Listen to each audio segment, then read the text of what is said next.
forward to this. I'm going to admit some people in. Love it. Thank you.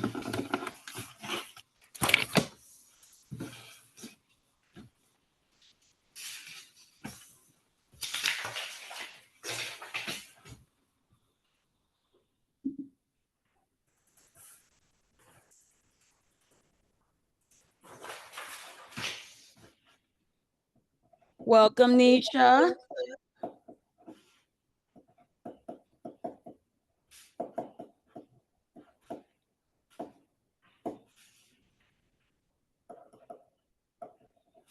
Welcome, Lydia.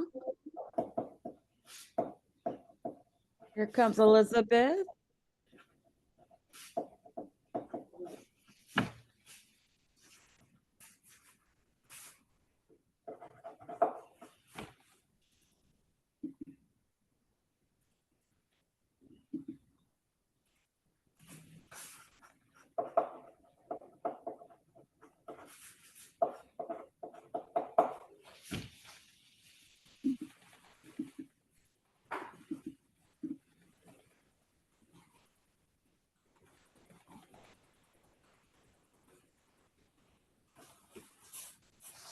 We'll give everyone a couple more minutes. It's good to have everyone here.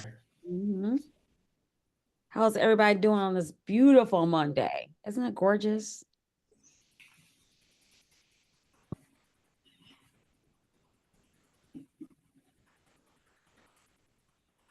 Yeah, I'm happy the sun's out. Yes.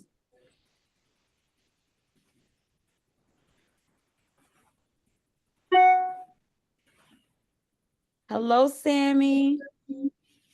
Hello, Isabella.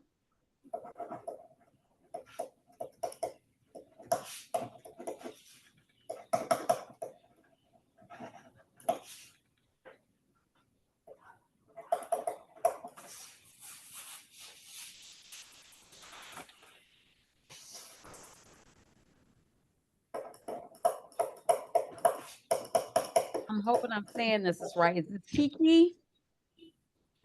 Yep. I like that name, Kiki. Thank you.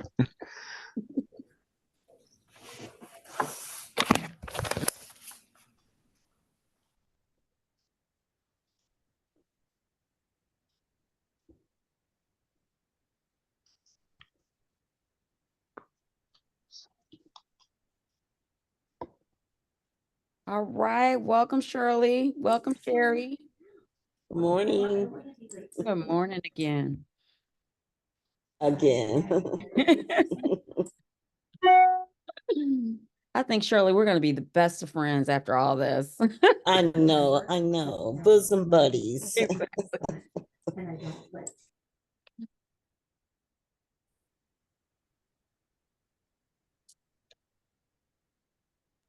Hey, Tim, you got what I sent you, right?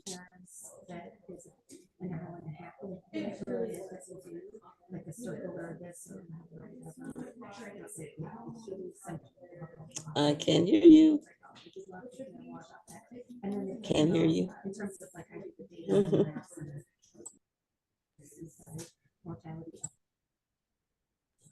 Don't know what's happening, but I can't hear you. But you can.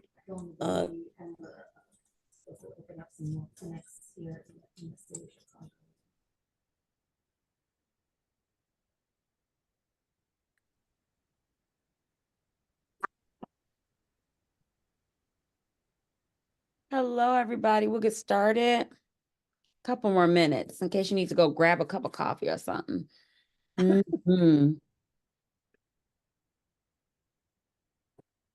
Welcome, Tom.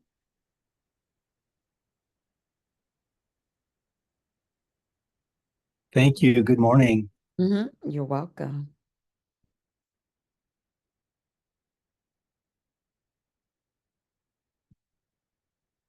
Tim, I think you speak because I don't know. I think you might have went silent again.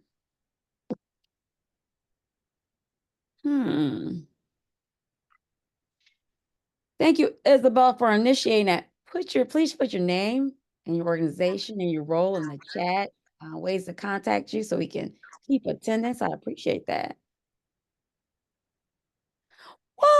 congratulations on your new position, Isabella. All right. Are you guys be on Chicago Avenue? I can come and bother you. Yes, sort of. I'm everywhere, but yes, come bother me. I'm gonna bother everyone that I work with by following them around when they do their job, so I can see all the programs. You're like 7 minutes from me. It is a blessing.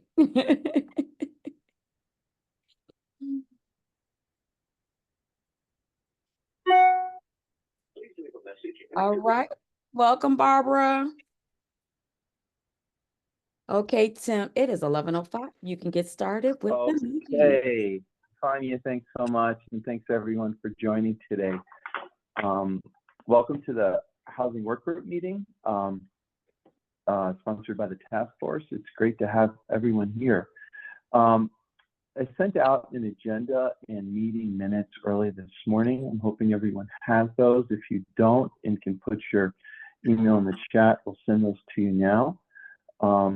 Otherwise, why don't we just take a minute, ask everyone to review those minutes, and if there's anything that anyone would like to add or respond to, we can discuss that now. But that meeting was back in December, and it involved the new medical director, Dr. Ha, joining us to ask questions. It was really like a focus group where the questions were asked of us about what we thought and saw as needed in the system of care for recovery homes. And that information will then be used in an RFP, or considered, I guess, in an RFP that will come out, we hope, sometime this spring. But that's the majority of what our meeting was but anyway, it's great to have everyone here. But if you could please put your name in the chat and your organization name, and if you need the minutes and agenda, we'll send that to you.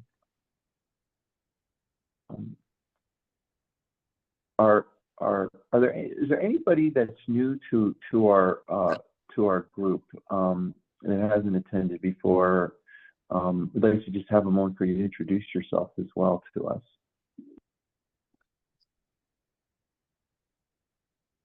I think this is my first time in the housing work group. My name's Lizzie Preed. I work with Threshold's homeless outreach program on the west side of Chicago.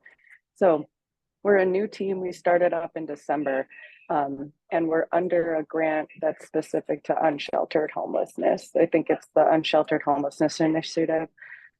So we've been canvassing the west side, seeing who we can be of service to, and we have a partnership with Above and Beyond. So we do go there on Tuesdays. So right now we're trying to figure out how to like integrate into the community before more. We've located a lot of encampments, but now we kind of have to get creative with where we go in terms of cold outreach. So I'm here to get some wisdom from y'all, some information, and I read the minutes from the last meeting about recovery homes, and I thought the discussion sounded really interesting in terms of kind of integrating that into the continuum of care. We have a person who we're helping now who's in a recovery home, so we're trying to navigate that situation too. Yeah, but that's me, and that's what I'm doing right now. Welcome, Lizzie. It's great to have you here. Offline, we'd be happy to chat about joining up with any of our outreach efforts on the west side with the task force street outreach team, if that would ever make sense to co-locate or to join up. And we're out every day, every morning into the early afternoon, and then again mid-afternoon into the evening. But there's several times over the course of the month we'll have referrals for mental health, so that might, or meeting someone who's homeless who has mental health needs. So that would be a great contact for us anyway. I know to be able to call. Yeah, that would be great. I'll send you an email. Not good.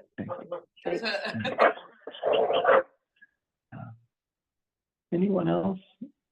I just wanted to say hi really quick. I think this is my first time ever coming to this group. My name is Deanna Zavoyska. I work at Advocates for Human Potential. I'm a Senior Research Associate, and I have been asked to participate in today's meeting by the West Side Heroin Opioid Task Force to present the recovery residences map. So I'm happy to be here with you all and talk a little bit more. So thank you. Thank you, Deanna. We'll be having you present in a few moments. Anyone else? I don't know if we're considered new, Tom, but Barbara Otto with Smart Policy Works, and I'm working with Lydia and Karch and Tom Kinley and Dr. Nowinski on the COSAP project. Hi, Barbara. Welcome. Would you tell us a little bit more about that project, just for everyone who may not be familiar? Actually, I'm going to turn it over to my colleague Tom, who actually came up with the original piece of it to talk about what he's been doing, and my role will just be kind of looking at best practice model, and thinking about how we can continue to fund or expand low barrier housing, especially even recovery housing for folks. Yeah, I love to see the thumbs up. Thanks. Thank you, Barbara. I was actually wondering the same thing. I think we'd popped in on this meeting before, but not officially. So yeah, Tom Kinley with Heartland Alliance Health Midwest Harm Reduction Institute. We've been involved with Lydia and Keiki and Julie, and more recently Barbara, on the COSA project. Our part previously was to design a low barrier recovery home model.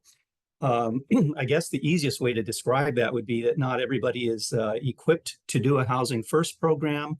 There are quite a few recovery home abstinence oriented programs. So we were wanting to find something in kind of a hybrid that borrowed the best of both sides, and we shaped it can be done on a scattered site basis, but it's actually probably a little bit more conducive to a group home setting initially.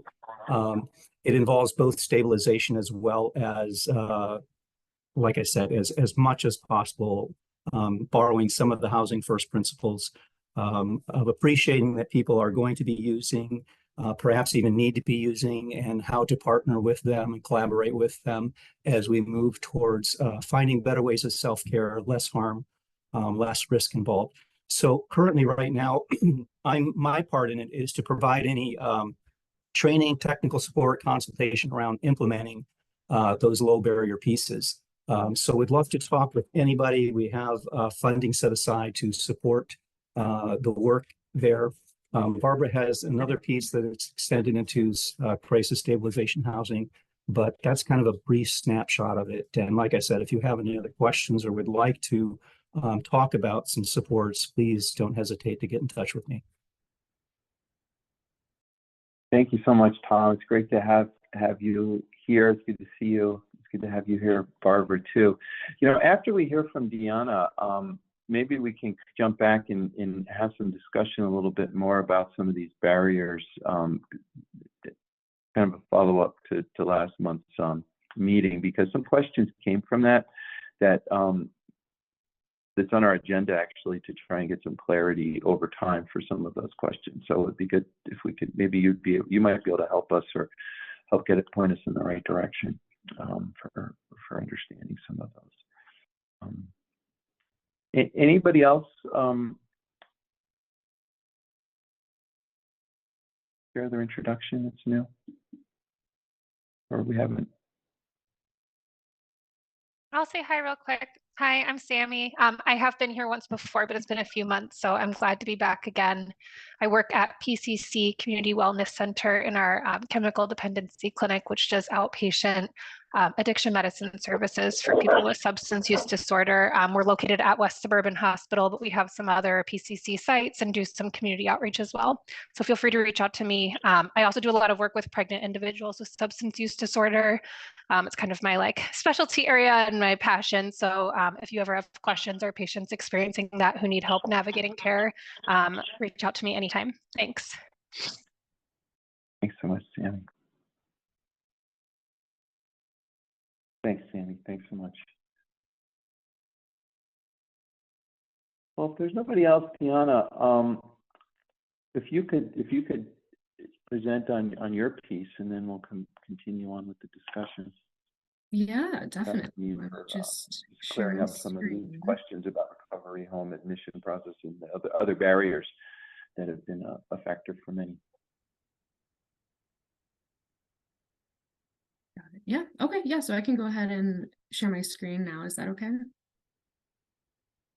Perfect. And can everyone hear me okay? Just really quick before I lose all of your lovely facial visuals.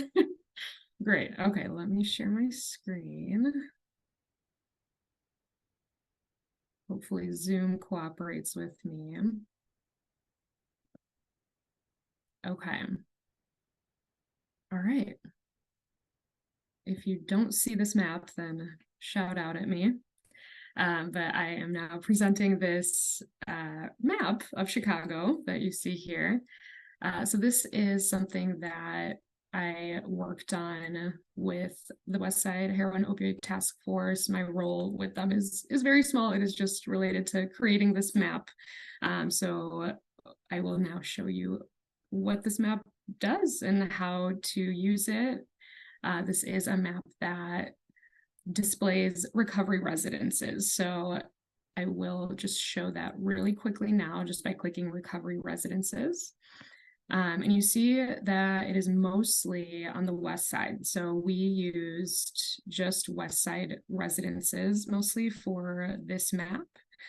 We got that from Fania and her team and outreach team going out and getting information about these residences. So that is what this map shows, but I will show you a few features of this map and what all the information is that we put into this when we were creating this. And just keep in mind that this is meant to be something just that is easy to use, very quick and easy to use for anybody. So it can be used by outreach teams, different providers.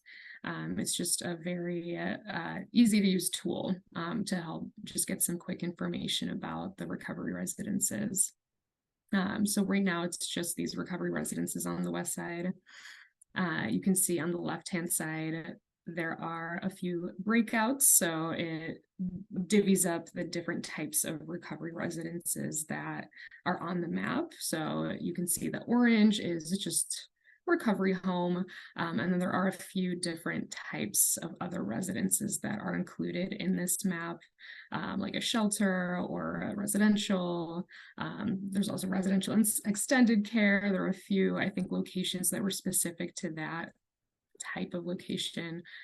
There's also transitional homes. So this gives you that quick breakdown. And if you click on any of these locations on the map, so if I wanted to click on this orange recovery home over here, right in Austin, then the information about that location will show up on the left-hand side. So it'll give you the name of that location, the address, again, the type. It does include the contact information, and hopefully everyone can see my screen pretty well, but you can have a link of this as well after the meeting. I'm sure we will send that out to all of you, but it does include the contact information for each location. So it'll include typically whoever the recovery residence manager is at that location, their phone number, their email address, and it'll often also include the website. Then we'll also include some recovery pathways. So maybe that location offers peer recovery support or alternative methods. So all of those will be listed in those recovery pathways. If we have information about the recovery, the residence fees, that will be listed as well.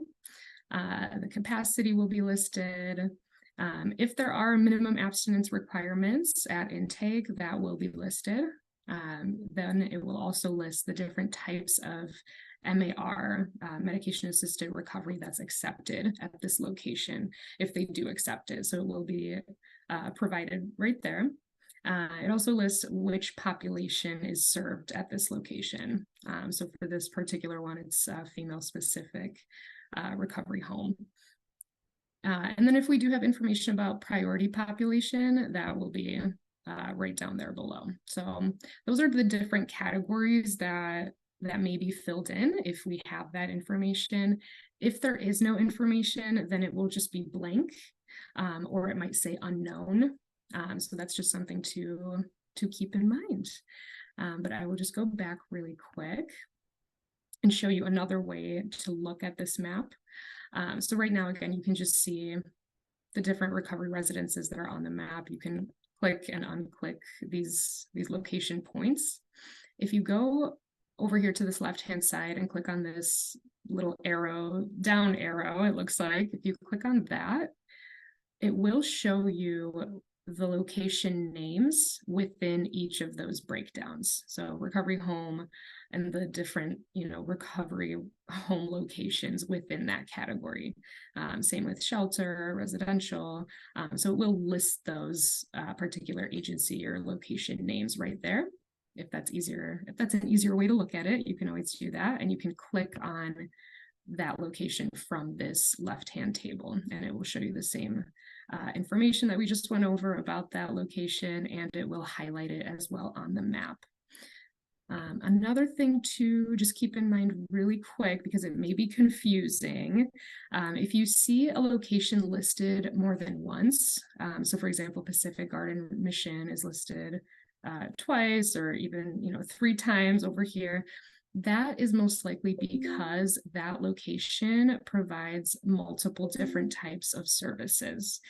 So they may have a shelter, but they may also provide a residential program, or they may provide a type of program that services male-specific populations and female-specific populations. So that may be listed twice to capture that breakdown, which I'll show you in just a second. But I'll minimize this for now and uncheck just this all recovery residences, because I want to show you the other breakdowns that it's possible to look at information. The location points on this map can be looked at in a few different ways. So this first row here that just says recovery residences, this is just all recovery residences by type of recovery residence. But the areas here below, so the recovery residences by population served, it will show the same locations, but now they're shown by the population that's served. So it'll show by female specific, male specific, co-ed, and women and children. And again, if we don't have information about it, it will just say other or no data. But again, it's the same types of residences. It will just show it by that population. And something that you can also do is view multiple of these rows at the same time. So you can show these recovery residences, but then you can also select the recovery residences by population, and it will show those location points right above that house location.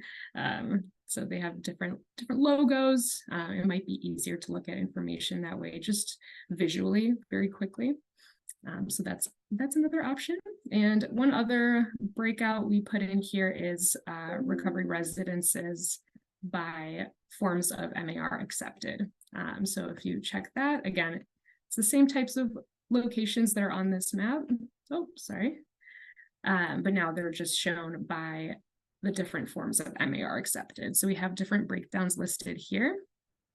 Some locations maybe only accept participants who are using buprenorphine or Suboxone, so that's listed there. Some accept all 3 forms of those medications, so those are all listed here. And again, if we don't have data on it, we just have that here in the other or no data. And the same thing, you can also highlight the different recovery residences, and you can see the different breakdowns right on top of that location point. I'm trying to think of anything else about this map, but I think that's it. Anyone have any questions so far? Yeah, Deanna, there's a lot going on in the chat. so it'll be Okay. good. I think if the people that had questions that were in the chat, maybe we could ask those questions. But thank you so much for sharing this. And I think one question that right off the bat is will this be public facing? Where can people access this map once it's live and ready for Yeah. people to use? So this map is public. So this is something that you all can share. I can share it in an email right after this meeting. Either way works. You all at the West Side Task Force can share it out to whoever you would like.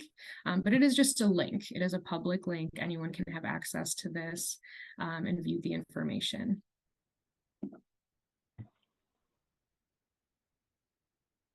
Another question here is there a way we could add information about criminal records, and if that's a barrier for people, if they're not accepting people with certain types of criminal records or situations? Yeah, that is a great question. I'm sure there's a lot of information that we could also still include possibly. I think the way that we intended for this map to work was just to give kind of those main key pieces of information that people will most likely filter by. But if you feel like the criminal records are something that is important information that would be really useful for providers or for outreach workers, I think that's something that we can add depending on, I think. Yeah. Task force. So I think what I'm looking for, and I think outreach providers will need this, is if there are backgrounds, like people whose backgrounds will make them ineligible for services there. So like, for example, I worked at Haymarket, and Haymarket cannot provide service, like inpatient services to people with a sex offense on their background because there's a daycare on site. Okay. So I don't not like a full list of backgrounds, but if there's any background restrictions, I think that's really important. Right. Eligibility, right. Requirements, maybe, or restrictions. I think that, yeah, no, I think you bring up a really great point. That's something I would just discuss with the West Side Task Force on how to kind of organize it in here. But yeah, I think that's a great thing. No, I think that's really important. We were also just at Pacific Garden Mission in January and learned that they aren't accepting people who are on electronic monitoring. And so, which is, there's people that need shelter that are on electronic monitoring, but to find other places. Yeah, but that'll be something we can revisit. That's really helpful.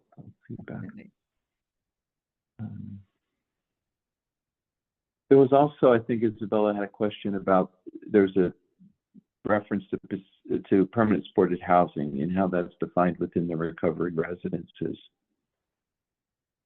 That may be, we may have to come back to that. Do you know that, Deanna, or is there anyone else that knows that?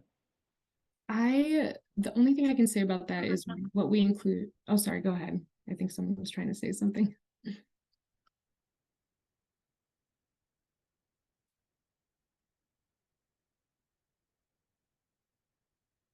Okay, so the only thing I was going to add about that was that we just included into this map information from what the outreach team with Fania and the West Side Task Force that they conducted. So they visited these locations and received this information that they wanted to include in this map.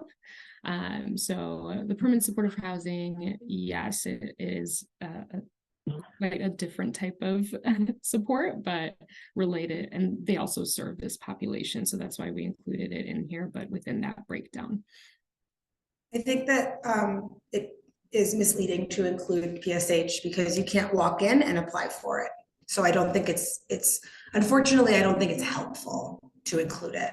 I guess was why I was curious, like what was on it, but I'm seeing that the one you have is Revive, and like you can't walk into Revive and apply to live in the Revive building.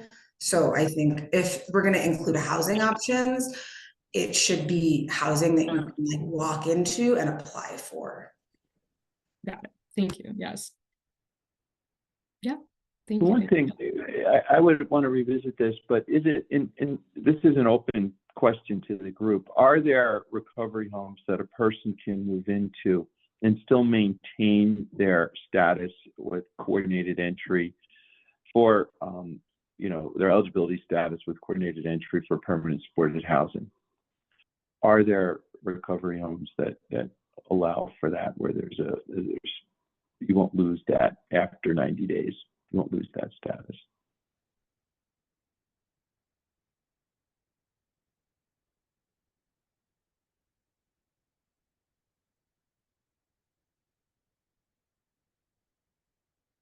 Okay, gotcha. Thanks, Isabella. Yeah, that's a good question. I can ask a program director Oh, because sorry, I've no. also had that question. Look, the answer is no. Look at the chat. Like, the answer has always been no. We've been fighting for years. Margarita could talk for the next 5 hours about why it's so fucked up that the answer is no. Coach your clients. Anyone doing line work, coach your clients to keep their fucking mouth shut if they're in a recovery home. And that's it. There's no better way to do it. It sucks. Thank you. So that's more of a policy issue than, something on a greater level that we have to take on, or figure out how to take on.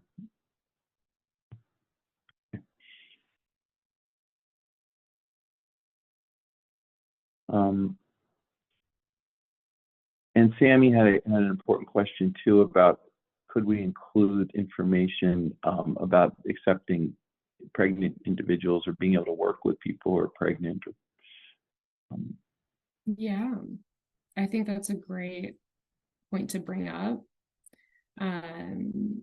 If we have that type of information, then we can certainly break that out into its own special population that's served. It could be located within this area here by the different populations that are served. I think from what I remember, at least, I don't know if we have that information on hand for the locations that are currently in this map. But if you do have that information and want to add it, then we can certainly add it.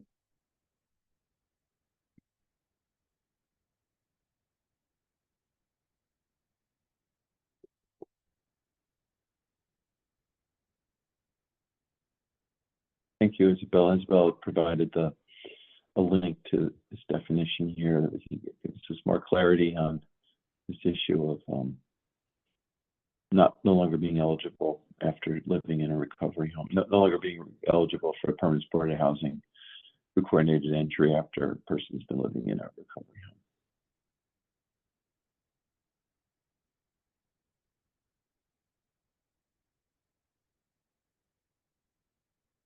I think that's pretty much everything in the chat. Does anyone have any additional questions or thoughts, feedback?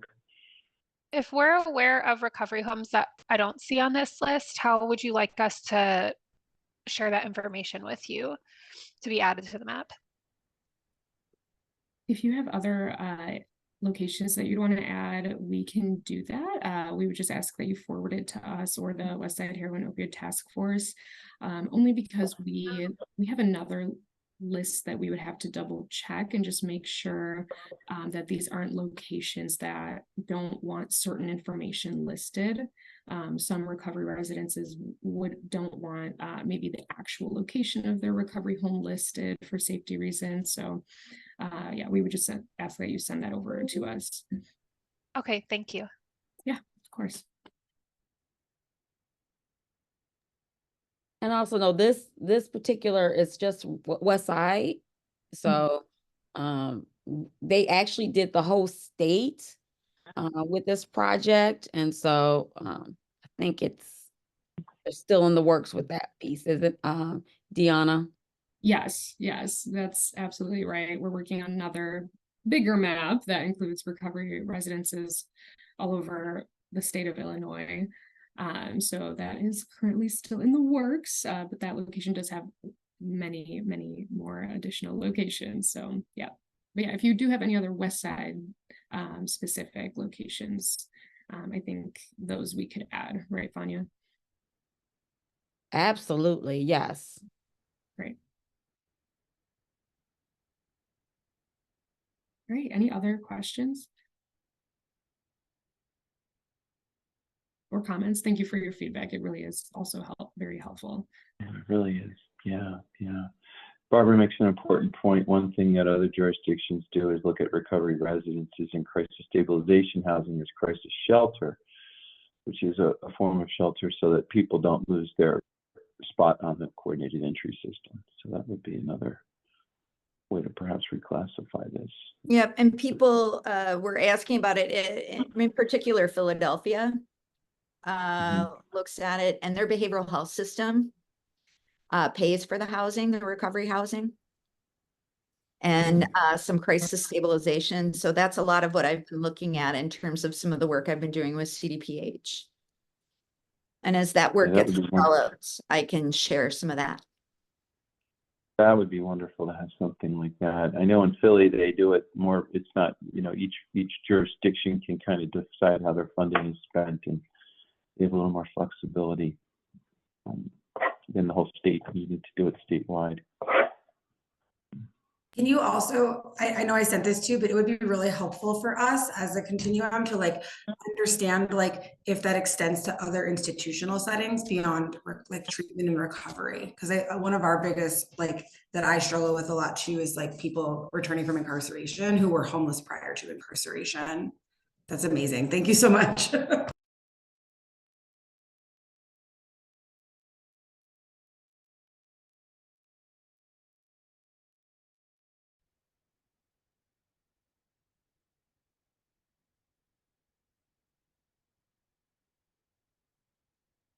Great. Well, if there's nothing else about the map, then thank you all again for letting me share this map with you and talk a little bit about it, but we will share this link with you so you will have access to it. And again, any other feedback is appreciated. So thank you. Well, thank you so much, Deanna. And we'll continue to share any updates that we get or new information we'll pass along to you. Absolutely. I had one thought here. I know that we're going to talk about funding, but this relates to this harm reduction training of recovery home residences, and since that's a topic also, and we just talked about the recovery homes, I thought it would be helpful maybe to review some of what we discussed at the last meeting, and how one of the things that was recommended is that we talk about this some more. What are the recovery home training needs? Of course, the recovery homes would need to want this and welcome it. But I can share that, Fania, Mary Dowling, and I visited these West Side recovery homes in 2023, and we asked them all about admission criteria, and majority had, I think all of them actually had the requirement to be sober and to pass drug screening, to go through a detox process. And it got complicated as we talked about it, there's this whole intervention now that we're referring so many people to, a medication-assisted recovery, so a person can start on Suboxone or methadone and not need to go into detox.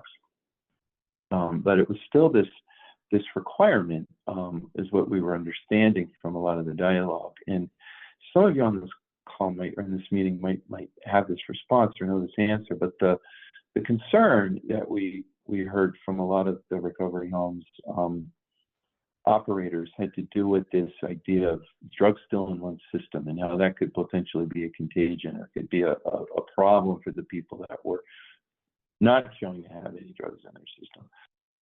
So a person could start on Suboxone, a person could start on methadone, but they had been using, the day before, 2 days before, 3 days before, so that there's still a concern that them coming in would create a problem for the residents that were still there, and that this somehow was a rule or some sort of mandate, and we're not clear on that. Does the super require that? Is that a requirement to move into a licensed recovery home, a super licensed recovery home? I don't know if anyone knows that, but it's potential there for a training issue, or an information sharing issue that we could, or matter that we could bring forward. But just wanted to open that piece up because it came up at the in our discussion last time we met.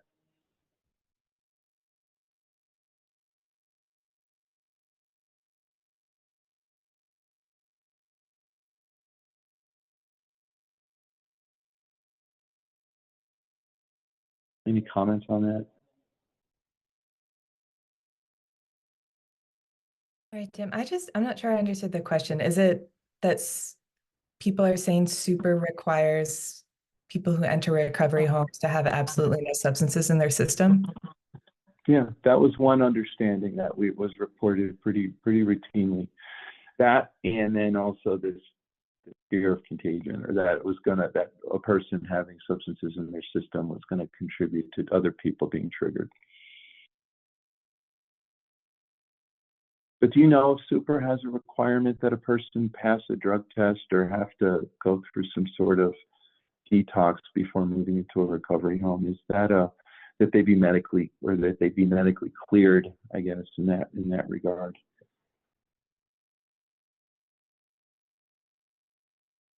I'll be honest, I get confused sometimes about what super wants. Yeah. We have a meeting after this with the Cook County pilot. I'm happy super sometimes attends that meeting, their recovery home team. So I'm happy to pose the question to them there and then email everyone back here. They might not answer openly on a group call, right? But it also might be the best way to get an idea of what they think the rules are. But it's a big issue if we're trying to introduce more harm reduction practices in the recovery homes and trying to help people move in, from a medication assisted recovery van, or a mobile van or something that's out there, or any kind of MAR, kind of procedure, because at the current situation would mean a person would need to wait a few days while starting on MAR before they can move into a stable residence.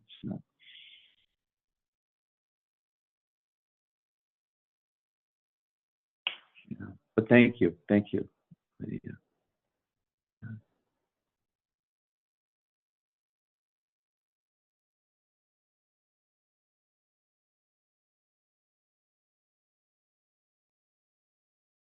I think another issue that came up regarding recovery home and the need for more technical assistance or support, I guess, had to do with a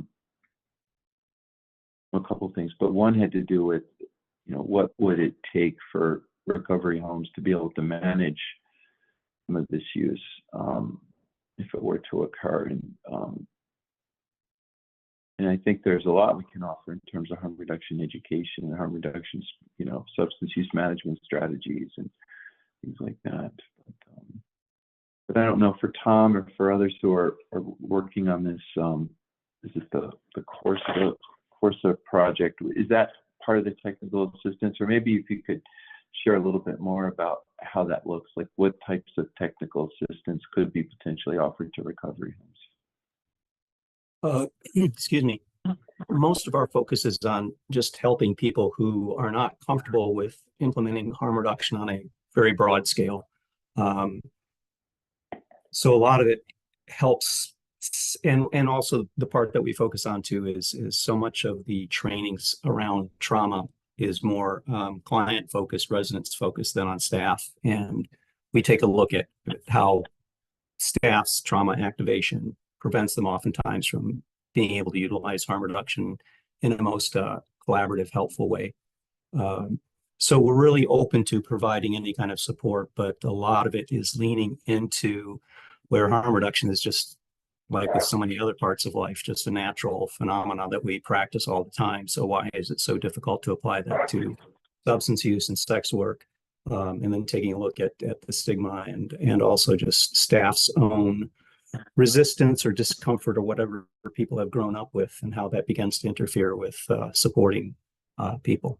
Hopefully getting people to the point where substance use doesn't become something extraordinary, that it's just a part of life, and people struggle with the risky part of it and the financial part and the legal part of it, but that we don't need to impose anything beyond those, and helping people kind of find their way through, as well as learning additional ways of self-care and community care. So whatever shape that takes, I think we individualize it to each group because everybody's at a different place.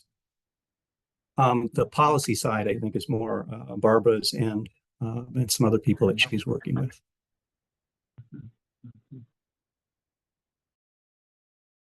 Do recovery homes reach out to you directly, Tom, or Heartland, if they like training, or is there the super have a link that provides people with information, or how do they learn about it?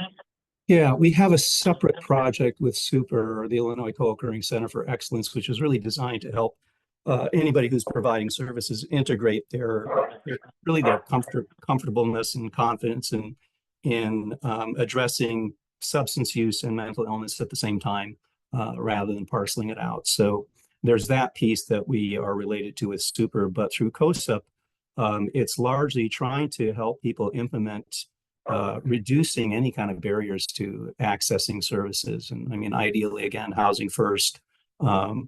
But when people aren't necessarily able to do that, what are some of the other elements that don't necessarily require abstinence? So I don't know if that answers your question or not, but yeah. Yeah, I guess just trying to, share. So, sharing with the providers who run recovery homes information about the service and how to access the technical assistance. If there's anything. I think on the micro level, it's person by person. On the macro level, it's also kind of organization by organization, where there's still a lot that we're finding are kind of wedded to that the only way to recovery is through abstinence, and that's the benchmark. And then there are other people, I think, who feel as if they've had some success with that, and so kind of close off. I don't really need to learn anymore because what we're doing is effective. So sometimes you run into that combination of I don't need to learn anymore, and I'm wedded to this way of approaching things, as well as that taking place on both an organizational level and an individual level. So wherever, again, people are willing to talk with me, talk with us, we just begin to have that conversation to point out how there certainly is some effectiveness around it, and there's a lot to be said for some people who may benefit from being in a drug-free environment, but there's a whole lot of people that are struggling with where they're at, and so how do we help them too? I was wondering about your training. Are they free to recovering homes that are seeking this information or seeking to do that? Because I think that's what we found when we visited all the recovery homes here on the West Side is basically drug-free. And I sort of like what you just described, the attitudes like this works for us, right? But then like we as the West Side Task Force are on the street and we're like, it's not working for the people, right? And so but I do think it's like relationships, right? Like we have relationships and all that. Like we come in and we're like here. And I think also too, a lot of our organizations struggle with funding. Our recovery homes struggle with funding. So all those dynamics go into it. And so I'm just wondering, how is it offered to recovery homes, especially run by people of color? Yeah, if you come, if you can contact me, certainly I can access the COSUP dollars that are set aside for this. I also have some colleagues that share in the work with me. But you bring up another point too, is that sometimes we also, in those facets too, we're also encountering faith-based kind of challenges, and some people see faith-based as not being an issue, and other people seeing it as kind of an extension of abstinence orientation. So again, it's a complex thing for everybody, but where we generally start with anybody is, talk to me about your harm reduction as you practice it in your life, because if you're not aware of your own harm reduction and how you take care of yourself, and any over or underuse of self-care has risks attached to it. So we just kind of wet it in that. And then we move to that your relationship itself is harm reduction.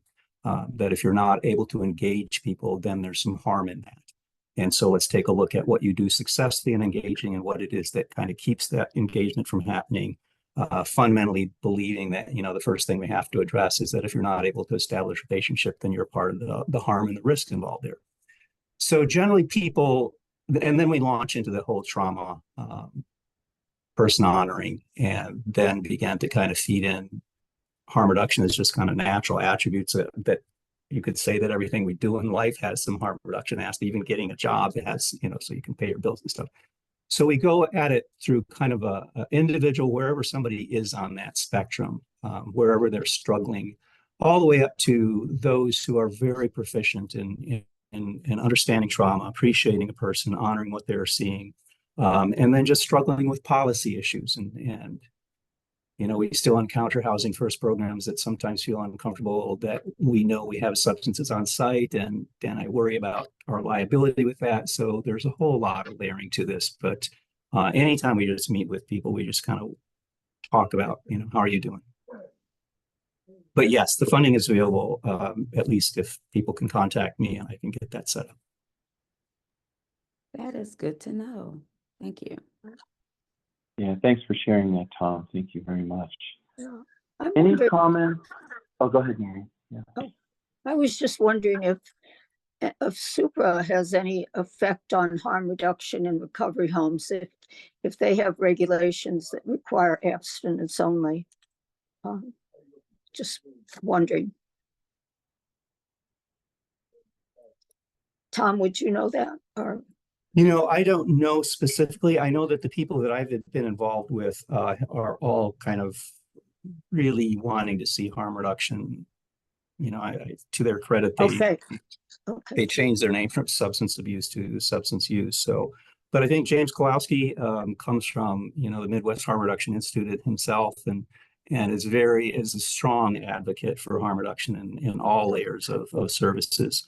And I know that he has a very strong voice in SUPR, as well as a few other people so I have some confidence, but again, policy change is such a long process and so many other hearts and minds to change. Thank you.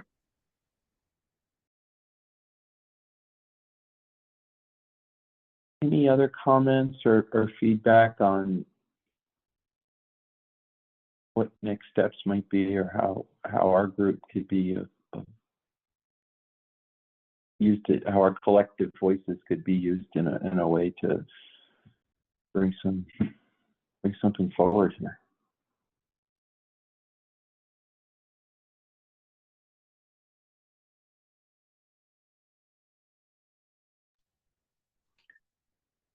Maybe I'll chip in here. Keiki Hinem from Cook County Health. I've been jumping in on these meetings for a couple of times in the past too, but I think maybe it's a different frame to adopt. There's the top-down approach where SUPR has policies and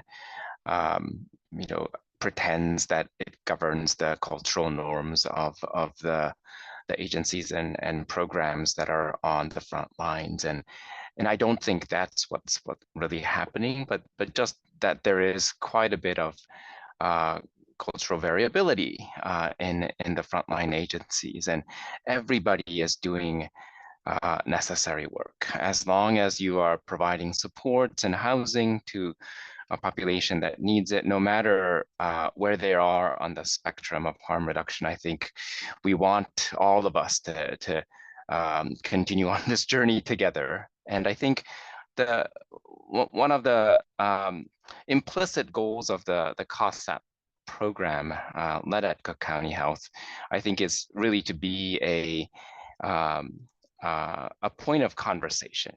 That is, we are trying to inflect the conversation in ways that allows folks to be exposed to more of the harm reduction narrative. And Tom Kinley's been so helpful, not only in this group of recovery homes, and just so that this group is aware that the three objectives of the Cook County Health COSAP project is, one, to use the Illinois Helplines electronic tool that will allow for a public-facing information and referral into vacant programs. We also have had a desire to establish a low barrier harm reduction new program, but that's been a little bit challenging, right, Lydia? We've gone through several agencies who have seemed to be willing and engaging partners, but one reason or another, it's been a little bit more challenging there. But then the third objective has been to establish this learning action network, not just of the community of recovery homes, but any agencies really who are stuck at the through the spokes, right? That we are all part of a support network in the safety net world, and so to have a voice and influence over policymakers, I think that is sort of the third objective of the COSUP project. And you know, this project does help, I think, to establish a new norm around harm reduction in the community of recovery homes, but certainly not because Cook County Health is the only agency who is speaking the language. There's plenty of recovery homes who are already really at the cutting edge, at the front lines, helping to spread the enlightened path, I guess, and the network of providers. And I guess what the West Side Task Force, this group, I think, is also contributing to is that effort to really help us to understand what Housing First is, to understand what trauma-informed care and approaches to this project is, and certainly harm reduction and what that means to the work that we do. I think this conversation, the fact that you're having it and it's reaching agencies that are doing the work, I think, in the region, I think that's the main good work that I think that is being done here.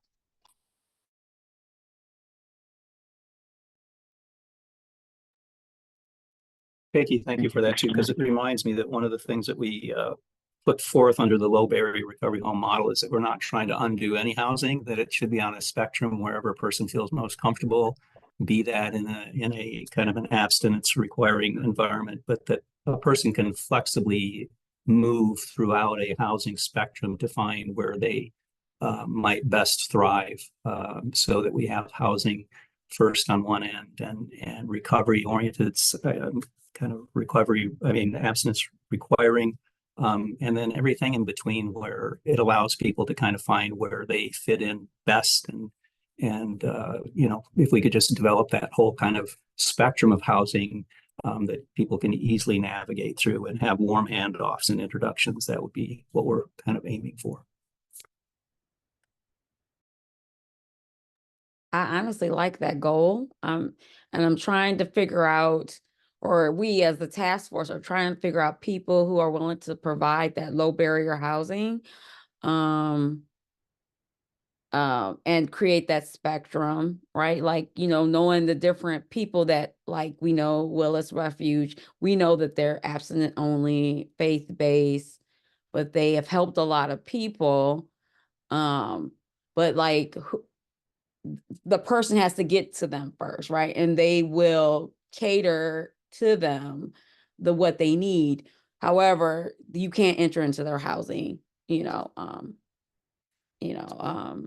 being a person that uses drugs, right? And so, I do like that spectrum, and like we need we know on the West Side, some low barrier housing for the people that we meet on the street. So thank you for that perspective, Tom.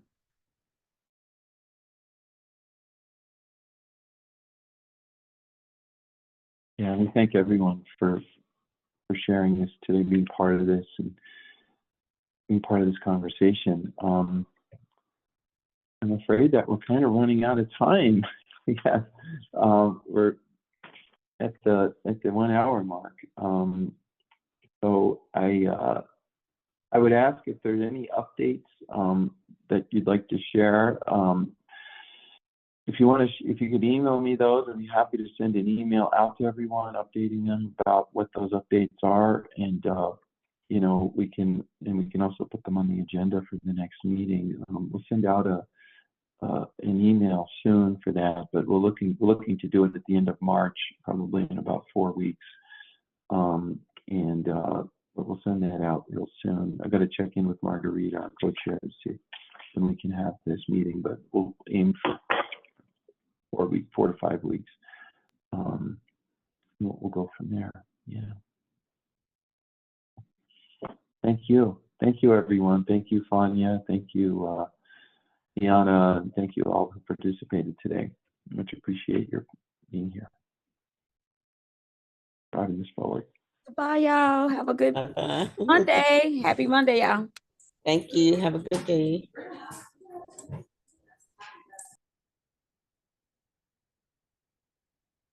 So, Tim, what you guys think? Some compelling, interesting stuff. Yeah. I think that, it just makes me realize that, there needs to be like an all-day harm reduction in recovery home housing retreat. Yeah, I thought of that too. I did. I was like, Tom and Cook County Health and the COSA project can kind of share information, but super sponsors it and says, we want to incentivize this, with funding. And because, the thing is, the recovery home, harm reduction in recovery homes is probably going to cost more than what it costs to run the non-recovery home, because the recovery home model right now requires like a recovery home operator who really just oversees that everybody's doing what they need to be doing. There's not a whole lot of service provided, maybe a nightly meeting, but it's really a lot of oversight to just make sure everybody's kind of moving forward, but there's not a lot of case management, not a lot of wraparound support, not a lot of like the attention to foundational needs, that I think we're going to see with folks that are, what by foundational needs, I mean, help with getting income, help with getting housing, help with getting healthcare, and not just saying, are you taking care of this, but probably needing to go with people and helping them get there, and helping them with the follow through and helping them get the documents, and and that just takes more case management time. I'd love to hear from Sherry over at the Phoenix program to see how they're managing all this, because that's what they're doing. They're doing a lot of that wraparound case management support, and they're probably getting a lot higher level of funding. But I do think that's a piece of it too, to create Sherry at Phoenix or Sherry at Safe Haven? Sherry Allen Reeves. Okay. Oh, with the place on 55th. Okay, I got you. Yeah, she was on the call today. So, yeah, but I think they're still abstinent only. I think. Pardon? They're abstinent only, are they? Because they're part of the Phoenix Housing. Phoenix Housing, I didn't realize that, because I thought they were taking people right off the street. Phoenix Housing has been very. Hold on one second. Let me. I think they're a little They have an exception though. I think that program is. My understanding is that program is taking people right off the streets, and they can be. I don't think they can use on site, but they're not prohibited from being there if they're not committed to. They can be using off site, I thought. Okay. But we'll need to. That would be a good thing to check with her. Yeah. Yeah. But let's have a separate call. I'd like to have a follow-up. Like your idea. Yeah, I know I have to get off too. I do like your idea, because I thought we need to get all the recovery communities we know we're in relationship with, right? Yeah. And we need those programs that Dr. Hamani was saying are like cutting edge and leading the charge. Well, they need to be presenting too, like we need to hear from them. Yes.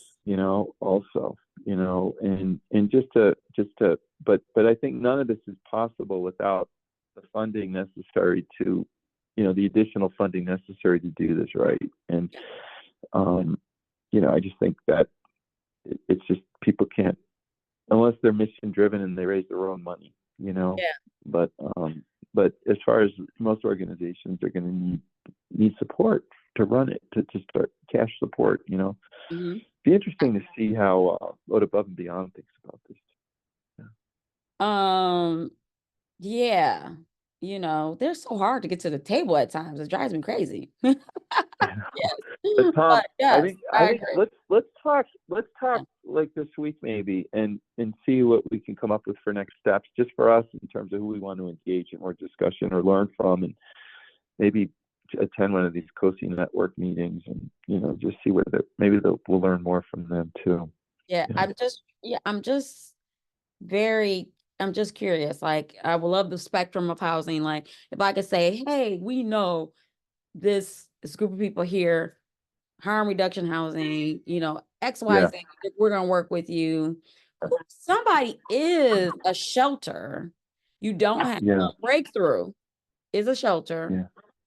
Yeah.